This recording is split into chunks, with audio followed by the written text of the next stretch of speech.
was quite diverse, and I will add certainly an additional layer of diversity today. So, but keep with me, and because in fact, I asked myself, why speaking about this topic here in Bangkok, in Asia? Why should I do so? Well, in fact, it's very simple. So this regulation has clearly an impact on trade, and I will show you through examples why it is. And it possibly also offers new business opportunities. So for this region and other regions around the world, around the European Union. And my main message, and that is what I'm trying to do in my current job, is to demystify regulations. We often hear, oh, more regulations, again, regulations. In fact, regulations, in my view, at least in the food sector, is potentially also enabling food innovation. And so it is important, and that was also my job at Nestlé at the time, to make sure that innovation is taken on board at the very early stage of the food innovation process. And so this regulation is about innovation. And in fact, I'm talking about the revised European regulation. So that means that there was a regulation before it was revised. And in fact, here you see WTO notification from Peru stating this regulation about novel foods in Europe doesn't work. We have problems. We cannot export our fruits to Europe. So we want this regulation to be changed, and that it was the reason for revision.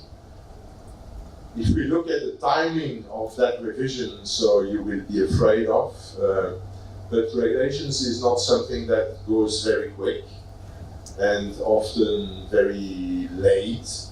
So you see that the first regulation was adopted, and it is important to keep that date in mind, 15 May 97. And it took some time to get a new version of it. As you can see, so the new version of the revised version of the European regulation was adopted end of 2015, and it came finally into application early this year. So that is why timing is just good enough for giving this presentation today. So if you want to look at the text, so we will not go through every detail of the text, but of course the text is available there. Very interestingly also for those who are not necessarily very close to what the European Union or the European Commission is doing. So they are very nice websites, and in fact on these websites, and particularly on this slide, we could connect to the website of the European Commission, and then you get everything. So the text of the regulation, the way you do it, etc. So details about what is a novel food, and that is what I will show through my presentation. So this is the content of that regulation, and you see, so it will be about definitions. We will come to that. Authorization procedure and a few other things. So what is a novel food? So a novel food, this is a jargon, European jargon, but it's quite used. So we see that jargon also used in China today. But here it has been defined in the EU to be something that has not been, no, this is not the right way, it's not being used for human consumption to a significant degree before, and there you get the date I underlined before, 15 May 97. So at the time of the adoption of the regulation, so this is 0. times 0. And after that, of course, yeah, it's maybe new, novel. And that is irrespective, because in fact, 97, there were not 27, 28 member states. And of course, it is irrespective of the dates of accession of the member states in the Union. Complicated style. So I said novel food is a food which has not been consumed by humans at a significant degree before 15 of May 97. And of course, it must follow fall into a few categories. And these are the categories, and you see here the comparison between the text of the 97 regulation and the text of the 2015 regulation. So there are changes, not necessarily significant. One important change that I underlined here is the fact that genetically modified organisms were covered by the text in 97, and they were, of course, they are now regulated in another regulation. We could spend on this topic, on every regulation topic in the EU, of course, after-day training if need be. And another change, which is significant also in the modified scope, is the nanomaterials element. For the rest, yes, it is more clear, so the categories are clearer, and in fact, it had also to cover a new category of not food, which is insects. A new element also of that regulation is that it covers also traditional food from a third country. And so you remember my slide about Peru criticizing the European Union about the fact that Peru had problems to export their fruits to Europe because it was very difficult to prepare dossiers, etc. So here there is a new procedure for traditional food from a third country, where it is in fact kind of notification procedure. So you have to prepare a dossier and submit the dossier. And in fact, the element of that dossier is about giving information about the history of safe use in that third country, or several third countries. I will give examples afterwards. And what is history of safe use? That is at least 25 years and consumed, of course, by a significant number of people in that country. And this is the text of the regulation, where all those elements are indicated, and the dossier, in order to make that notification, the dossier should contain, of course, the description of the traditional food, the detailed composition, the country or countries of origin, and of course, documented data demonstrating the history of safe food.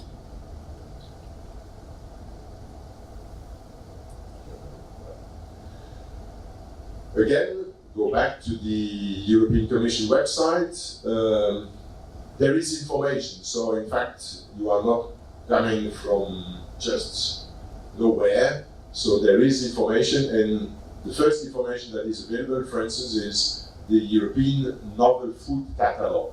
And you see it's a database which is organized by alphabetical order, and then you can check with the Latin name of the vegetable or the fruit or the plant, if it is already in the Novel Food Catalog. If it is in the Novel Food Catalog, there is information if it can be used as a novel food or as a food ingredient, or if it can be used as a food ingredient and a food supplement.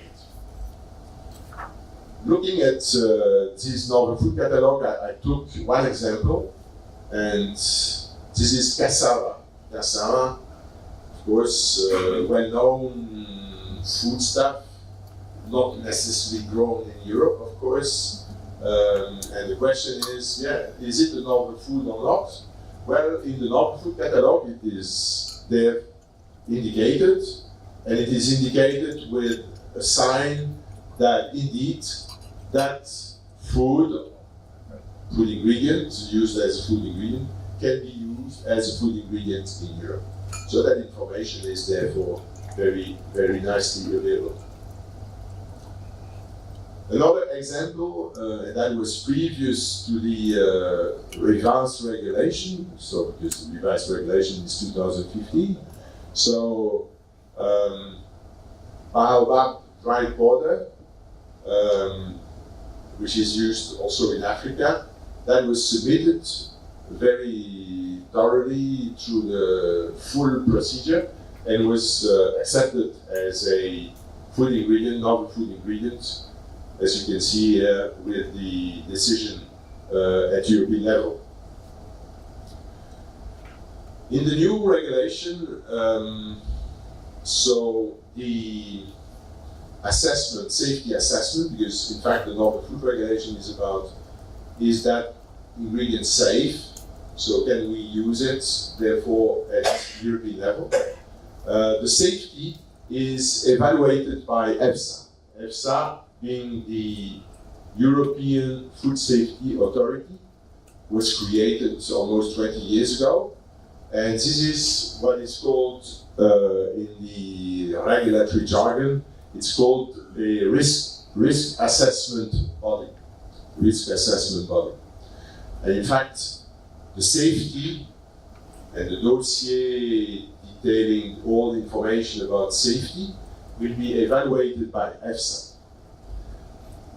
In order to provide the dossier to EFSA, to the European Food Safety Authority, of course, there is information available, and these are the guidances that have been developed by the European Food Safety Authority, published in the EFSA journal.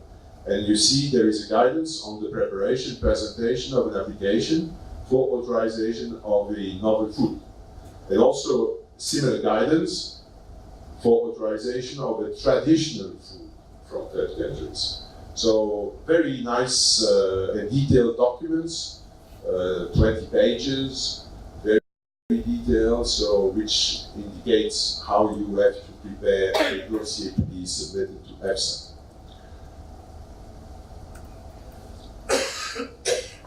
EFSA is working on dossiers, many dossiers, and all that information is available on the EFSA register of questions, which is, you type on the internet, EFSA register of questions, and you will get there, you will find, and then you have, of course, it's a database, so you have search engine. And what I did was using that search engine to identify which traditional foods are in the pipeline already. So the regulation, remember the regulation is in place since, or in application since 1st January 2018.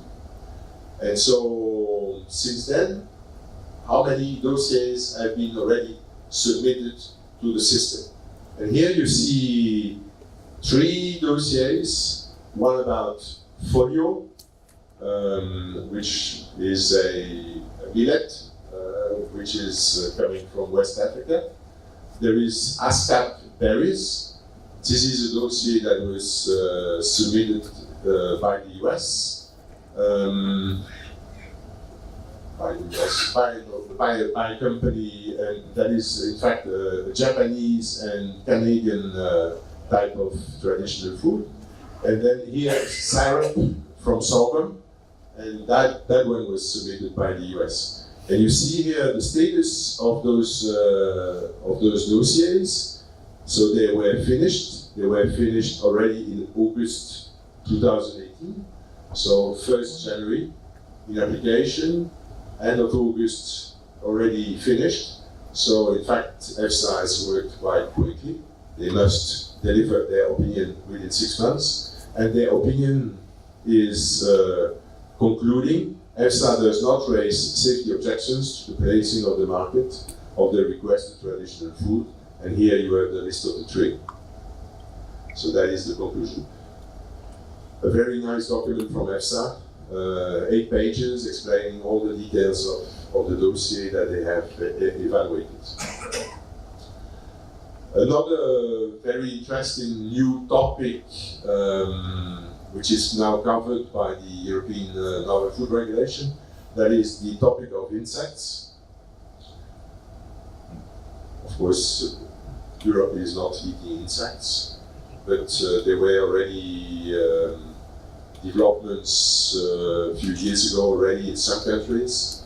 And here now, since the 1st of January 2018, there is a European approach for it. And in fact, you see there also, when you look into the EFSA register of questions, I found three dossiers, and you see there that the EFSA assessment is in progress. So you see additional data that has been required. So at some stage, EFSA is getting the dossier and looking at the dossier before starting really the evaluation. They find that there is data missing. So additional data is required. The second one is in progress, and the third one is still under consideration. So it's before maybe asking for additional data. Yeah. So, but that will take some time, and these dossiers are about, as you can see, mealworms and dried crickets. So, meaning that in fact, when those dossiers will be evaluated, if EFSA says it is safe for human consumption at European level, there will be a decision afterwards to authorize those ingredients or those foodstuffs, novel food, at European level, meaning that it can be sold in the full European market in one go. Good for business. In fact, the regulation is also, it's a regulation, so there are additional texts that have been developed for the entry of application, and these are delegated acts. One delegated act will be about, for instance, the definition of engineered materials, but that is still ongoing. And also implementing acts, and you see there implementing acts that will be about the determination of the novel foods. Is it a novel food? So I'm a business in Switzerland, and I'm working on a new ingredient, and I'm asking myself, should I go for a novel food authorization, or is it a novel food or not? So there is now a procedure where, in fact, it is explained if it is a novel food or not. And one element was also to establish a union list, because since 1997 until the 1st January 2018, there were several novel foods authorized, and so those several authorized novel foods are now in that union list. Quickly through that document. This is the procedure to determine if it is a novel food or not. This is, of course, the powers, and in fact here, using that process, there have been decisions about a few ingredients, and one ingredient, those ingredients were considered, so if you look at the conclusion, is a novel food. So it's a novel food. So you are not allowed to use it. Future questions. Yesterday I was discussing with one of the participants about longo. Well, that would be a novel food, or at least a traditional food from a third country to be submitted. The same is true for the maki from South America. So it is used today and authorized today for food supplements. Monk fruit is another one, so that is potentially also new fruits to be submitted. And so there is a union list, and that union list is also available in the text. And in fact, in order to do everything, today you have to do it electronically. So it's yeah, of course you prepare your documents, etc. But then you have to submit them electronically, and there is an entry point. And for instance, yeah, you see here, Dominique Taeymans as an applicant has access to the e-submission in order to prepare the dossier. So, and this is, I can tell you just already, a bit complicated because there is a lot of information requested there. And this is also novel foods applies for all categories of food. So if you are developing a dietetic food or a food for baby, so that would be exactly the same procedure. So for specific groups of foods. So there are business opportunities. So it, as I said, it applies to all categories of foods, including foods for specific groups. There is a notification procedure, a simplified procedure for traditional foods. It is very normally clear how to prepare the dossier because guidances from EFSA exist. And in fact, with the new regulation, the timelines have been shortened. So as you have seen, so for those traditional foods, in 6 months, the dossier was evaluated. And of course, the product will soon be potentially on the market. So I thank you for your attention, and if there are any questions further, of course there is also a coffee break afterwards. Thank you.